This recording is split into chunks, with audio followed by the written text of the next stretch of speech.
Deepak sir boom खाली घ्या. लोकशाहीचा लोकोत्सव जवळजवळ 8-10 वर्षानंतर महापालिकेच्या निवडणुका व्हायला गेल्या. गेले महिनाभर आम्ही कोल्हापूर व पश्चिम महाराष्ट्रामध्ये महायुतीच्या वतीनं प्रचार करत आहोत. प्रचंड प्रतिसाद नागरिकांच्याकडून, अनेक विश्वास, विकासात्मक कामं होण्याच्या दृष्टिकोनातून लोकांनी आम्हाला समर्थन दिलेलं दिसून आलं. आज मतदान होत आहे. या मतदाना दिवशी मोठ्या संख्येनं लोक बाहेर पडलेले आहेत. पहिल्यांदाच 4 मतदान करून प्रभाग पद्धतीने किंवा पॅनल पद्धतीनं मतदान होत आहे आणि त्यामुळं आणखीन लोकांच्यामध्ये उत्साह दिसतोय. एकावेळी 4 मतं टाकण्याचा पहिला अनुभव आपल्याला महाराष्ट्रात अनुभवायला मिळतोय आणि मला विश्वास आहे कोल्हापूर महापालिकेवर महायुतीचा झेंडा फडकेल. खरं तर आज आपला वाढदिवस आहे. या वाढदिवसाचं गिफ्ट उद्या कोल्हापूरकर काय देतील असं दिसतंय? वाढदिवस आज आहे, परंतु मी आज साजरा करणार नाही.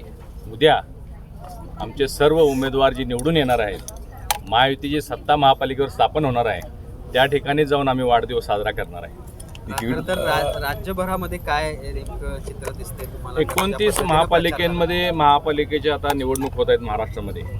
त्यामध्ये अतिशय चांगला प्रतिसाद, म्हणजे 27-28 ठिकाणी तरी मला वाटते महायुतीची सत्ता येईल, सरकार येईल. कारण गेल्या 1-1.5 वर्षामध्ये आणि पूर्वीच्या 2.5 वर्षामध्ये जे लोकहिताची कामं, मोठ्या प्रमाणात इन्फ्रास्ट्रक्चर आणि विकासात्मक कामं जी लोकांना अपेक्षित होती ती महायुतीच्या तिन्ही नेत्यांनी केल्यामुळं लोकांचा उत्स्फूर्त असा प्रतिसाद आम्हाला मिळतोय.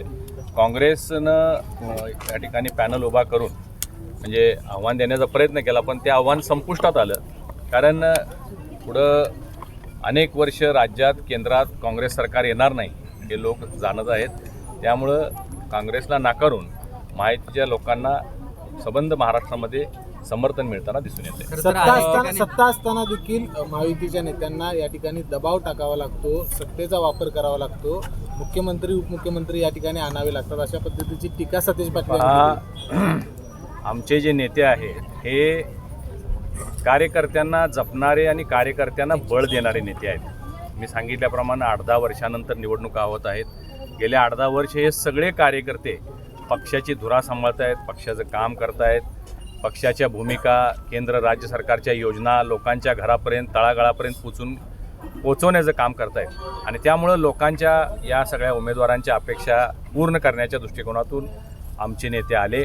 काँग्रेसचे आले, पण आता त्यांच्याकडे नेतेच राहिलेले नाहीत. जे होते ते शिल्लक जे काय आहेत ते आले, ते पण येऊन गेले इथं प्रचार करून, पण त्याचा काय परिणाम होईल असं दिसत नाही. कारण फारसे या लोकांना कोण ओळखतंय असं काही चित्र कोल्हापूरमध्ये तर नाही आहे. खरं तर या सगळ्या प्रचाराच्या शेवटच्या काही दिवसांमध्ये काही घटना देखील राज्यभरामध्ये घडल्या. नाशिकमध्ये काँग्रेसच्या कार्यालयावर हल्ला झाला किंवा जाळपोळीचा प्रयत्न झाला. भाजपवर आरोप होतोय अशा पद्धतीनं पराभव दिसू लागला. पराभव त्यांना दिसू लागल्यामुळं ते अशा पद्धतीचे आरोप करायला लागलेले आहेत. भाजपनं असल्या पद्धतीचं कृत्य कुठं करायचं काही कारणच नाही. कारण संपूर्ण समर्थन राज्यभरामध्ये सगळीकडे मिळतंय.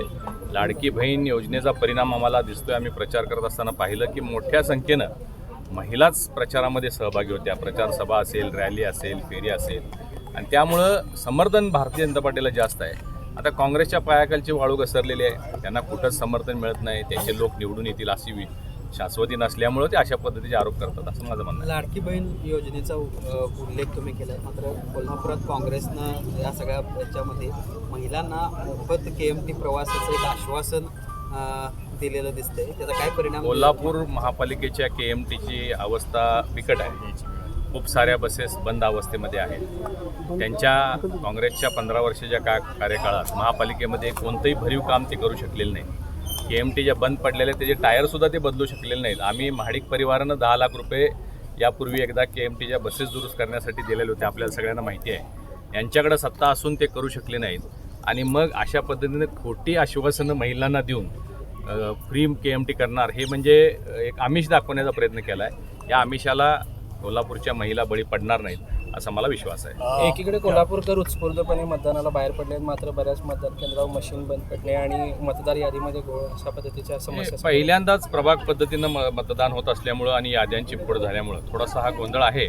परंतु आमचे भारतीय जनता पार्टीचे सर्व पदाधिकारी आणि कार्यकर्ते सर्व बूथवर सज्ज आहेत डिजिटल मीडिया असेल किंवा ॲपच्या माध्यमातून ताबडतोब ज्या ज्या दुरुस्त्या करायच्या असतील किंवा मतदान केंद्र बदल असेल, यादीतील नाव वेगळ्या ठिकाणी असेल तर ते दाखवण्याचं आणि लोकांना सुचवण्याचं काम तर आमचे ताबडतोब सगळे पदाधिकारी करतायत. त्यामुळे थोडासा गोंधळ होत असला तरी थोड्या वेळात हे सगळं दुरुस्त होईल. 15 जानेवारी काँग्रेसच भारी अशी टॅगलाईन घेऊन सतीश पाटलांनी प्रचार केला होता.